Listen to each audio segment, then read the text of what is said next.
You've made it to the final leg of your cinematography journey. We've gone over composition, shot sizes, and camera angles. Using each of these effectively will help you create a visually compelling video that can tell meaningful stories. The final component is camera movement. Camera movement plays an important role in cinematography. Not only does it make your shots look more produced and cinematic, but good movement can direct your audience, help them focus on something specific, and reveal new and important information. It's not always necessary to move your camera though. Sometimes the best shot is the one that's not moving at all. It all depends on whether the best way to tell your story is through a static shot, which isn't moving, or a dynamic shot, which includes camera movement. So let's look at some of the most common movements and the gear used to move your camera. Pans and tilts work pretty much the same way. Both pivot on a static axis. You can perform these moves using either a tripod, monopod, or being handheld.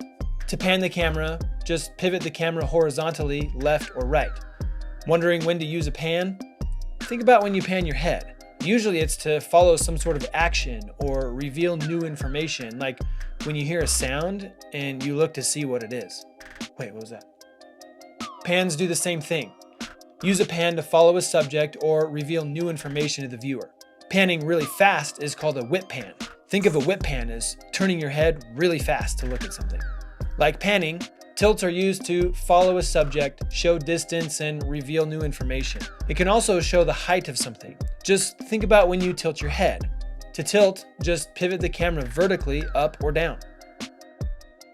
Truck and dolly movements are very similar to each other. In fact, most of these movements are referred simply as dollies. Both require the entire camera to move, often using a track system, wheels, or a slider. You can also just go handheld or use a gimbal and use your feet to move around. Truck movements are often used to follow a character or subject as they are moving. To truck the camera, just move the entire camera left or right. Dolly shots are sometimes used to heighten the emotion of a shot, especially shots that slowly push in toward the subject. If a camera is moving away from the subject, it can show relief. To perform a dolly, just push the entire camera towards or pull it away from an object. One thing to keep in mind is the difference between a dolly and a zoom. While the camera isn't always moving while zooming, a zoom is meant to simulate dollying. But there's a distinct difference in how each of these looks. When dollying, the camera's position relative to its surroundings changes, creating a parallax or perspective shift. Zooming just magnifies what's in view, making it look like we're getting closer even though we're not. Both dollying and zooming are excellent tools that, when used properly, can really enhance your story. If you want to go super crazy, try a dolly zoom shot. This is sometimes referred to as a Zolly shot or the vertigo effect. To do this, just zoom the camera in while it's dollying out. If you do it right, you can get a really cool effect.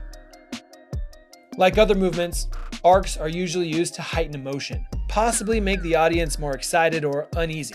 To arc, simply move the camera in a curve or circle around the character or object. A pedestal is usually used to reveal new information. Pedestals often require a crane or other tool to move the entire camera up or down. Often, other movements like pans or tilts are combined with the pedestal movement. Finally, you might decide not to use any type of camera support and just go handheld. If you decide to go handheld, you gotta make sure to keep the camera as steady as possible. The best way to do this is to put the camera close to your body and move your body instead of your arms and hands. You can also use a camera strap to anchor the camera around your neck, giving it more stability. There are times, however, when extreme camera shake is okay, but in many instances, it can be distracting. Simply put, if it distracts from your story, then you didn't do it right. Camera movement can add a ton of visual interest to your shots and really help tell meaningful stories. We have a lot of different tools to help you get really smooth, tasty movement like tripods, sliders, and gimbals. While these movements will no doubt require some practice to get good, it'll be worth it as you use them in your videos. So what are you waiting for? Try out some of the movements and different gear you can use and start moving your camera so you can move your audience. See what I did there?